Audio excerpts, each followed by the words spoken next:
Inihayag ngayon ni Senador Pampilo-Ping Lacson na wala nang mas liliwanag pa dahil sa ipinataw na preventive suspension order ng Sandigan Bayan laban kay Senador Jingo Estrada ay hindi na siya maaring lumahok sa impeachment trial ni Vice President Sara Duterte sa loob ng 90 araw.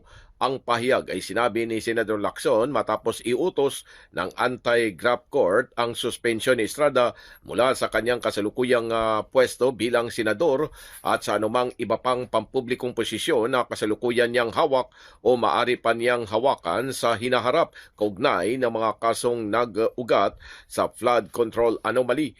Iniutos ng Sandigan Bayan ngayong araw ang 90 araw na preventive suspension ni Estrada na nakaharap sa mga kasong plunder at graft kaugnay ng kontrobersya sa flood control scandal. Nag-convene na ang Senado bilang isang impeachment court upang dinggin ang kaso laban kay Vice President Duterte kahapon Lunes.